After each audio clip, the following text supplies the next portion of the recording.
اعوذ باللہ من الشیطان الرجیم بسم اللہ الرحمن الرحیم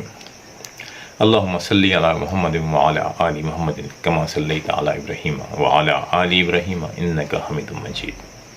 اللہم بارک علی محمد وعلی آل محمد کما بارکت علی ابراہیم وعلی آل ابراہیم انک حمید مجید۔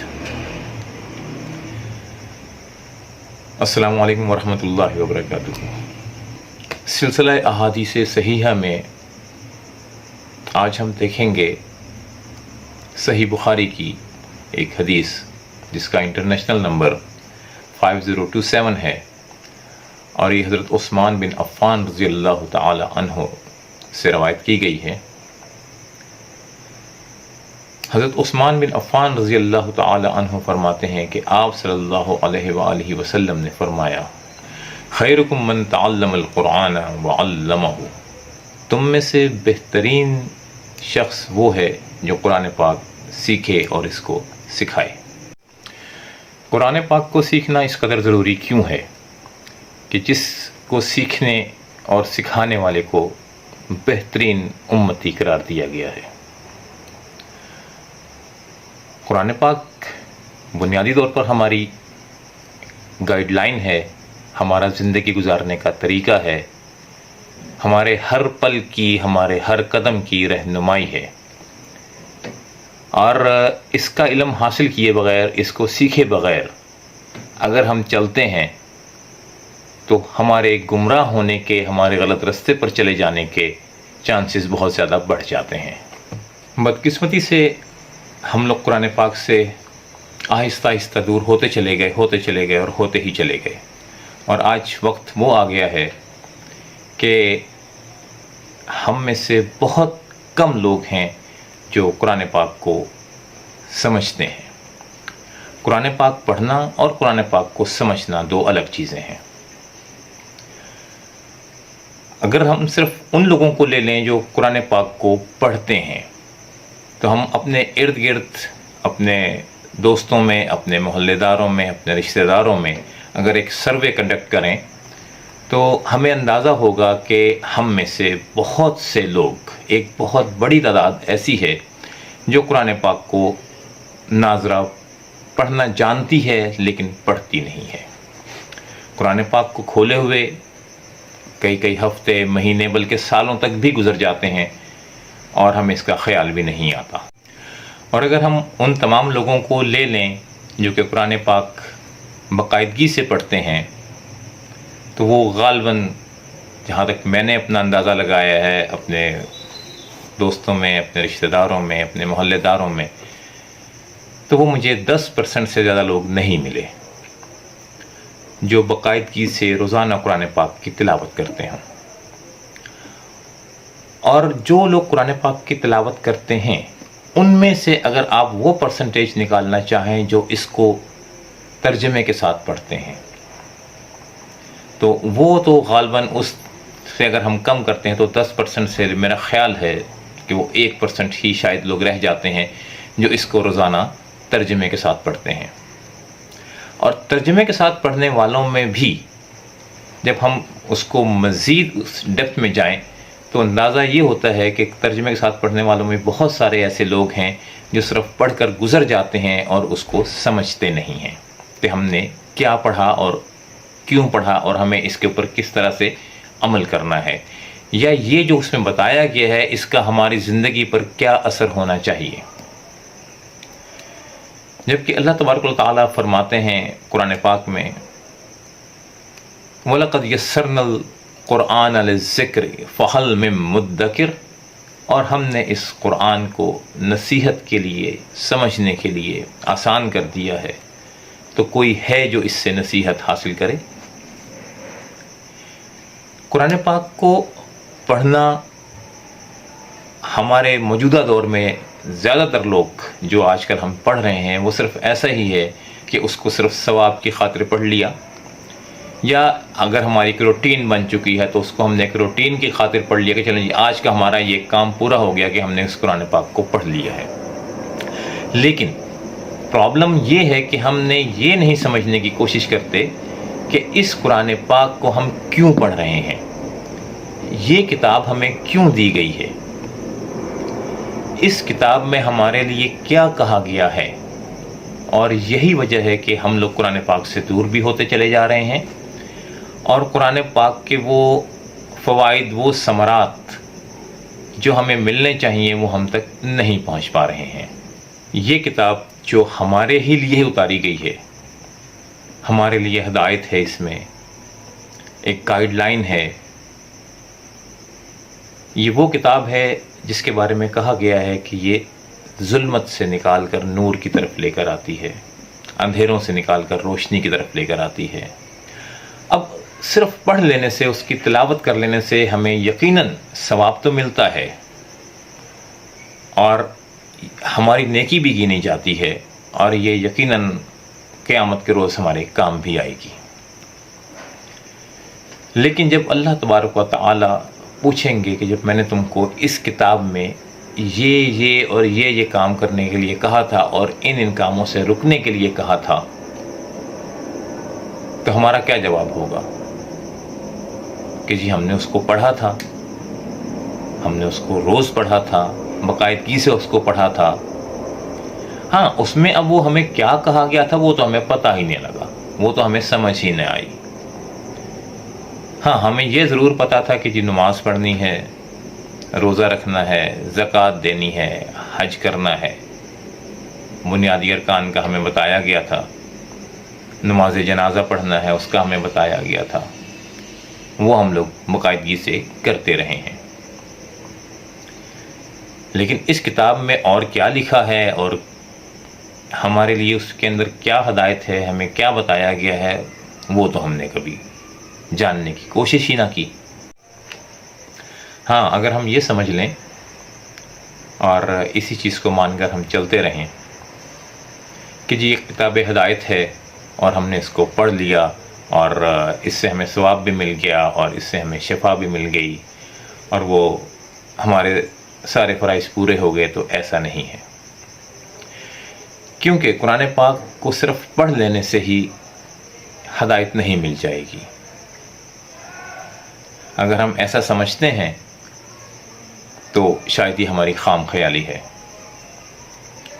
اللہ تبارک و تعالی قرآن پاک میں سورہ بقرہ میں ارشاد فرماتے ہیں، ذَلِكَ الْكِتَابُ لَا رَيْبَ فِيهِ هُدًى لِّلْمُتَّقِينَ، کہ یہ کتاب جو ہے اس میں کسی قسم کا کوئی شک نہیں ہے، اور یہ ہدایت ہے صرف اور صرف متقین کے لیے۔ مطلب میں پڑھوں، آپ پڑھیں، کوئی بھی شخص اس کتاب کو پڑھے، روز پڑھے اور بار بار پڑھتا رہے، لیکن اس کو اس سے ہدایت نہیں مل سکتی جب تک کہ وہ متقی نہ ہو۔ اب متقی ہونا ہمارے جو کنسپٹ بن چکے ہیں یا ہم جو سمجھتے ہیں، وہ تو سمجھتے ہیں کہ انتہائی کوئی پرہیزگار انسان ہے جو ہر وقت عبادات میں لگا رہتا ہے، ہر وقت جو ہے وہ نمازیں پڑھ رہا ہے، روزے رکھ رہا ہے اور تمام وہ سارے کام کر رہا ہے جس سے اللہ تبارک و تعالیٰ نے کرنے کو کہا ہے، اور ان تمام چیزوں سے رک رہا ہے جن سے اللہ تبارک و تعالیٰ نے منع فرمایا ہے، ان سے وہ رک رہا ہے، اور بہت ہی دیندار قسم کا شخص ہے، تو وہ ہم اس کو متقی سمجھتے ہیں۔ اور اس وجہ سے شاید ہم یہ سمجھنا شروع ہو جائیں کہ نہیں جی ہم تو اس طرح سے متقی نہیں ہیں، تو یہ کتاب ہمیں فائدہ نہیں پہنچائے گی۔ یہاں پر ہم تھوڑی سی غلطی کر جاتے ہیں۔ متقی ہونا، تقوی اختیار کرنا، اس کیٹیگری میں آنا متقی کی، اس کے لیے تمام چیزیں ضروری نہیں ہیں کہ آپ نماز بھی پڑھ رہے ہوں، روزے بھی رکھ رہے ہوں، زکوٰۃ اور حج بھی کر رہے ہوں، اور باقی تمام ارکان اسلام پر آپ مکمل طور پر عمل پیرا ہوں۔ کیونکہ جب قرآن پاک نازل ہوا تو نہ تو اس وقت نماز فرض تھی، نہ زکوٰۃ فرض تھی، نہ روزے اور نہ حج۔ اس وقت جو چیز فرض کی گئی تھی، جو چیز بتائی گئی تھی اسلام میں داخل ہونے کے لیے، وہ صرف یہ تھا کہ لا الہ الا اللہ اور محمد رسول اللہ صلی اللہ علیہ وسلم، کہ بس آپ یہ مان لو کہ اللہ تبارک و تعالی ایک ہیں، واحد ہیں، اور ان کا کوئی شریک نہیں ہے، اور حضور کرم صلی اللہ علیہ وآلہ وسلم آپ اللہ تعالیٰ کے آخری رسول ہیں۔ بس آپ نے یہ مان لیا تو آپ متقی ہو گئے۔ قرآن پاک جو اس وقت اتر رہا تھا، جو اس وقت کے لوگوں کو بتایا جا رہا تھا، وہ ان کو ہدایت دے رہا تھا۔ صرف یہ دو چیزوں کو مان کر نا، کہ اللہ تبارک و تعالی واحد ہیں، ان کا کوئی شریک نہیں ہے، اور حضور کرم صلی اللہ علیہ وآلہ وسلم اللہ کے آخری نبی اور رسول ہیں۔ صرف یہ دو چیزیں ریکوائرڈ ہیں آپ کے متقی ہونے کے لیے۔ اگر آپ نے یہ مان لیا اور صدق کے دل سے مان لیا، اور اپنے دل میں اس چیز کی نیت کر لی کہ بس آج سے میں نے اپنی تمام تر چیزوں میں، اپنے تمام تر اعمال میں، اپنے تمام تر عادات میں، اپنی تمام تر چیزوں میں، ڈیلی روٹین میں اللہ تبارک و تعالیٰ کو واحد ماننا ہے، اور حضور اکرم صلی اللہ علیہ وآلہ وسلم کو اللہ کا آخری نبی اور رسول ماننا ہے۔ بس صرف یہ دو چیزیں آپ مان لیں اور اس کی نیت اپنے دل میں پکی کر لیں تو آپ متقیوں میں شامل ہو گئے۔ یہ وہ پہلا درجہ ہے متقین کا، اس کیٹیگری کا۔ ہاں، اس کے بہت سارے درجے ہیں، اور وہ پھر وقت کے ساتھ ساتھ اور عمل کے ساتھ ساتھ اور آپ کی نیت کے ساتھ ساتھ جو ہے وہ ڈیولپ ہوتے چلے جاتے ہیں۔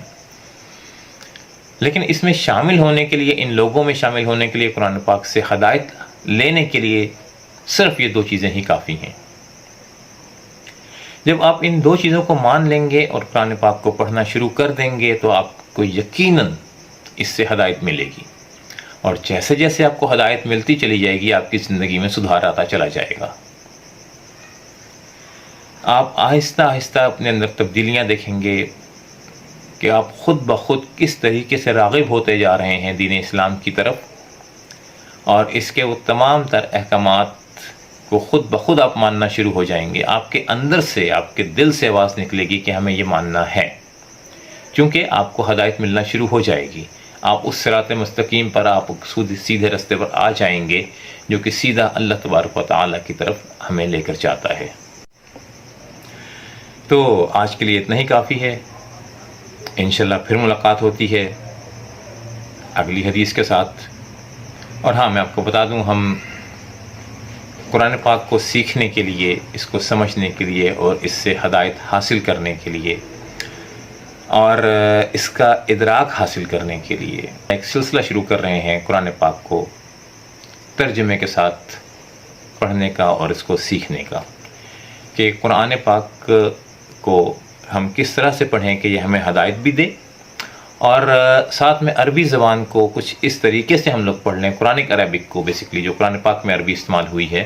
اس کو ہم کچھ اس طرح سے پڑھیں کہ جب ہم اس کو پڑھ رہے ہوں تو ہم خود بخود اس کو سمجھنا شروع ہو جائیں، ہمیں یہ صلاحیت حاصل ہو جائے کہ ہم اس کا ترجمہ کر سکیں، اس کو سمجھ سکیں کہ ہمیں یہ کیا کہنا چاہ رہا ہے۔ تو مجھے یقین ہے کہ آپ سب میں کم از کم یہ لگن تو ضرور پائی جاتی ہے کہ جب بھی ہم قرآن پاک پڑھیں تو ہمیں سمجھ آئے کہ یہ ہمیں کیا کہہ رہا ہے، کیا ہم سے مطالبہ کر رہا ہے۔ تو ہماری کوشش ہوگی کہ ایک چھوٹا سا انتہائی مختصر سا کورس ہے یہ، تقریباً 40 to 50 ڈیز میں ہم انشاءاللہ تبارک و تعالی اس قابل ہو جائیں گے کہ جب ہم قرآن پاک پڑھ رہے ہوں تو ہمیں کچھ نہ کچھ سمجھ آ رہی ہو۔ تو انشاءاللہ پھر ملاقات ہوتی ہے اگلے سیشن میں، ہم ایک اور حدیث لے کر حاضر ہوں گے آپ کے پاس، اور اس کو بھی ڈسکس کریں گے، اور ساتھ میں جو میں نے قرآن پاک کے کورس کے حوالے سے ذکر کیا ہے، ایک آسان ترین کورس ہے، اس کے لیے بھی ہم شروعات کر دیں گے انشاءاللہ within a couple of days. Thank you. السلام علیکم ورحمۃ اللہ وبرکاتہ۔ اللہ آپ کو اپنے حفظ و امان میں رکھے، آمین۔